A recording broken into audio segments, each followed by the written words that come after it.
Église et agriculture par Alain Janot. Quatrième volet.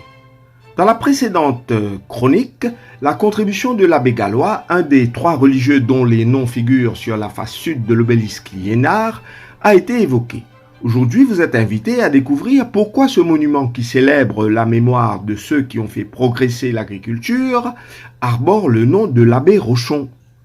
Né en 1841 à Brest, Alexis-Marie de Rochon, dit abbé Rochon, était un ecclésiastique français qui fit ses études théologiques à Saint-Sulpice. Il fut clerc tonsuré sans toutefois épouser la prêtrise. D'une vive intelligence, ce voyageur avéré, grand savant devant l'Éternel, fut aussi opticien, astronome et membre de l'Académie royale de marine, entre autres. Notre petite île eut la chance de l'accueillir en juillet 1768 lorsqu'il aborda sur la flûte la Normande avant de partir en expédition au nord de Madagascar en septembre de la même année.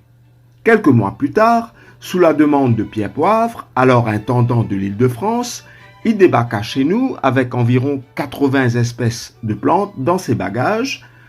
Elles étaient destinées à agrémenter le jardin Mon-Plaisir que ce dernier venait d'acquérir.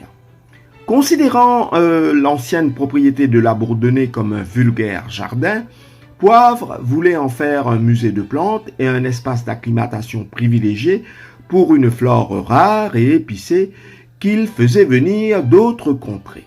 C'est ainsi qu'il ne manqua jamais une occasion pour demander aux voyageurs visitant l'île de lui ramener des plantes venues d'ailleurs. Alexis Rochon fut un de ses précieux collaborateurs. L'écrivain Lesson parle de ce dernier en des termes très élogieux et indique une partie de la flore que nous lui devons. L'abbé Rochon se rendit également recommandable par cette philosophie généreuse qui enrichit une île de nouvelles productions utiles. Gloire préférable sans doute à celle du conquérant qui la ravage. On lui doit en 1768 le Ravenal, ou arbre du voyageur de Madagascar, le Ravensara, ou arbre aux quatre épices, le Beaubois de Tataraoke, ou Calophyllum, le Sika, ou palmier fougère à sagou, et le prunier malgache. Charles de Vaux, quant à lui, consacre presque un chapitre de son livre sur Maurice à la liste de plantes ramenées par Rochon de Madagascar. La plupart ont des noms malgaches, mais nous retenons entre autres le papyrus, le vakwa ou le casuarina of Forster, qui est le fameux filao. Ce légendaire filao, qui porte bien son nom, car il peut atteindre des sommets aussi hauts que 35 à 40 mètres, sert de ceinture de protection contre l'érosion et les rafales de mer autour de nos côtes sablonneuses depuis la fin du XIXe siècle. Cette mesure avait été préconisée par le gouverneur Sir Arthur Gordon une centaine d'années après l'introduction salutaire du conifère par Alexis Rochon. De nos jours, les filaos servent toujours de brise-vent aux arbres des vergers ainsi qu'aux plantations de canne à sucre et de légumes.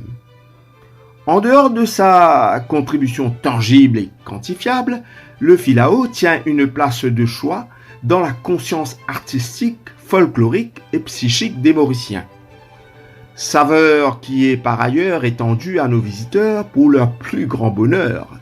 Il suffit de s'imaginer au bord de la mer, se prélassant par la musique du vent et des oiseaux à l'ombre de ces élégants filaos pour prendre la mesure de la sublime sérénité à laquelle il nous invite, lorsque d'une part, il n'incite à piquer un bon séga sous leurs agréables auspices. Savions-nous que sans la contribution de l'abbé Rochon, nous aurions pu être privés de ces délices? La culture de l'oubli a une portée dévastatrice qu'il convient de débroussailler de temps à autre, n'est-ce pas? Aussi, un rappel de la participation incommensurable de cette Église Et ces hommes, souvent victimes d'éclaboussures à notre agriculture, est nécessaire. Il fait non seulement la part belle à une remise à l'heure de la pendule du respect mutuel, mais encourage aussi un retour salutaire à la terre nourricière à qui nous devons tout.